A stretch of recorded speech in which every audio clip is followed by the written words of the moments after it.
For more than 2/3 of my life, I've had the luxury of watching this man play basketball.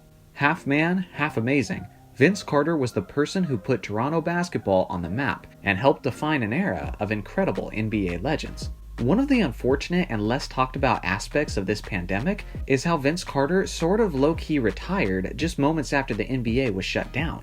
So as a thank you to Vince, I wanted to make a video where we analyze his game, his career, and what will be his long-lasting legacy, and maybe along the way, we learn a thing or two about Vinsanity. Let's start as we always do, by taking it back to the beginning of his career. Vince was selected with the 5th overall pick in the 1998 NBA draft by the Golden State Warriors, before they traded him that same evening to the Toronto Raptors for fellow rookie Anton Jamison. Vince makes his debut, and immediately, fans around the world were taking note of his incredible leaping ability, flair, and athleticism.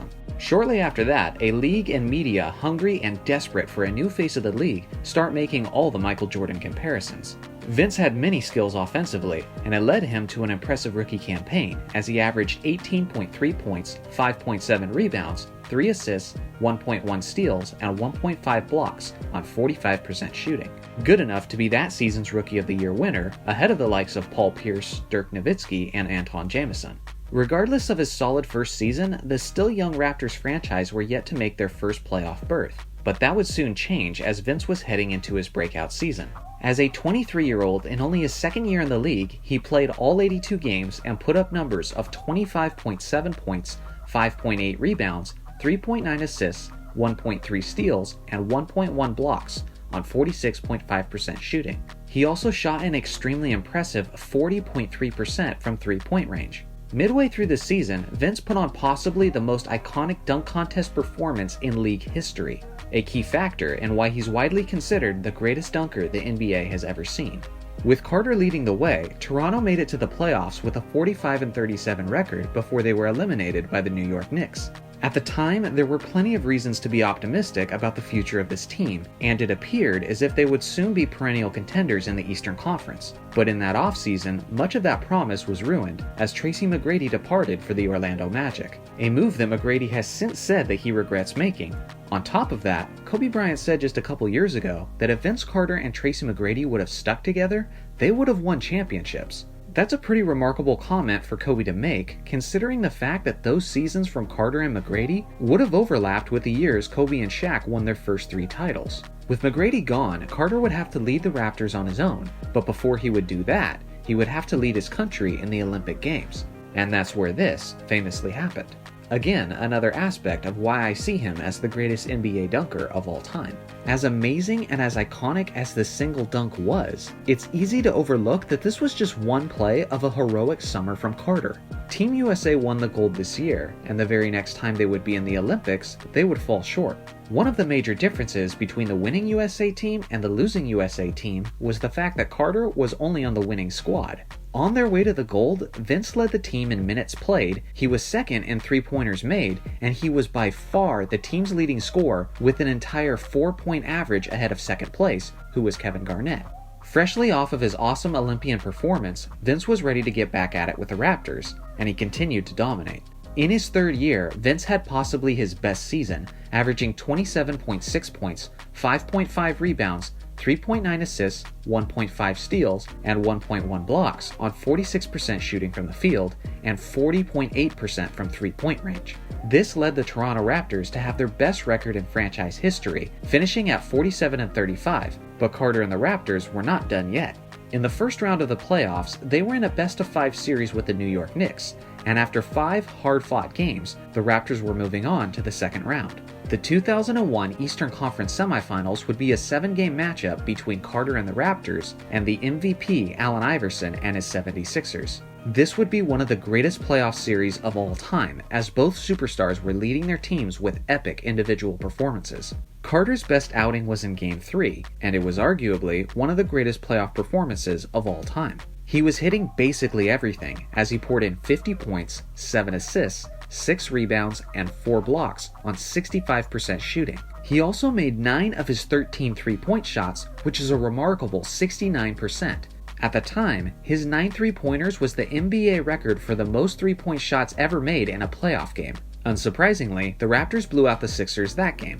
Over the 7-game series, Carter averaged 30.4 points, 6 rebounds, 5.6 assists, 1.9 steals, and 2 blocks on 47.4% shooting.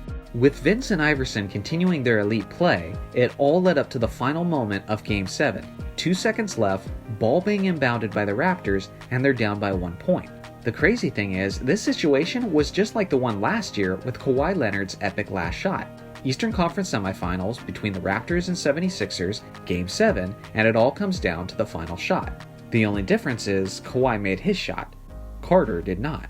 At the time, it was shocking that Vince missed it, considering he was so good up to that point and was consistently one of the best clutch moment shooters in the game. More on that later. Instead, Iverson went on to have iconic moments in the NBA Finals against Shaq and Kobe, and if that jumper by Carter had simply gone in, that could have been his Raptors in the finals instead. It's my firm belief that this 24-year-old version of Vince Carter was the best we would ever see from him, because starting the following year, he would continue to suffer from nagging knee and ankle injuries and even started building a reputation of being a brittle player. In the next 2 seasons, the injuries caused him to miss 61 games, which also included surgery in the 2002 offseason. By the 04-05 season, the Raptors' days of making the playoffs were long behind them, and the organization traded a frustrated Vince to the New Jersey Nets. Many people don't remember Carter's legacy for his days in New Jersey, but the truth is he was still very elite for several years there. He was an all-star in his first 3 years with the Nets, as he averaged 25.5 points and 45% shooting over that time. Alongside of Richard Jefferson and Jason Kidd, the Nets made it as far as the semifinals for those first few seasons. For one reason or another, they were never able to break through the Eastern Conference, and by the summer of 2009, he was traded again, this time to the Orlando Magic. Carter was quickly approaching his mid-30s at this point, and as he was declining, the latter half of his career turned into the journeys of a solid role player, as he also played for the Suns, Mavericks, Grizzlies, Kings, and Hawks. Later into his career, his athleticism wasn't what it once was, but he was relied upon more for his leadership and his solid three-point shooting. Very few players have been an elite superstar at one point in their career and then successfully adapted into a solid role player later in their career. For example, Kobe Bryant scoffed at the notion of exiting the NBA averaging only 10 points a game. Allen Iverson was insulted at the suggestion of a former MVP winner coming off the bench. Carmelo Anthony basically kept himself out of the league for a couple years because he refused to accept a reduced role. But then you have a guy like Vince Carter, a guy who let go of his ego and simply wanted to contribute and play the game he loved as long as physically possible. In his own way, that is extremely honorable. Looking at the totality of his career, Vince was an 8-time All-Star and made 2 All-NBA teams. He's 19th on the all-time scoring list with nearly 26,000 points. He's also 6th all-time in three-pointers made, shooting at a solid 37.1% over the course of his career. This is a very subjective argument, but if I did a poll, I think most people would agree that Vince Carter is the greatest dunker in NBA history. It's not just his iconic dunk performance in 2000, but it was also the fact that he may be the greatest in-game dunker of all time. He famously jumped over a 7-footer in the Olympics, he ruthlessly destroyed great shot blockers like Alonzo Mourning and Dikembe Mutombo, and he's even been windmill dunking at the age of 42.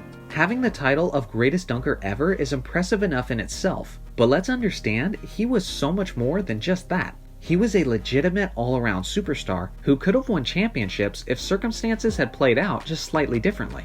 He's one of the greatest three-point shooters of NBA history, and sneakily, he's one of the most clutch shooters the game has ever seen. Vince has an incredible 16 game-winning shots over the course of his career. When the clock was running down, there were very few players who you would rather have with the ball in their hands. There's no official all-time list for game-winning shots, because there's a lot of variables in how we define what a game-winning shot is. But of all the unofficial lists I could find around the web, Carter was usually in or around the top 5.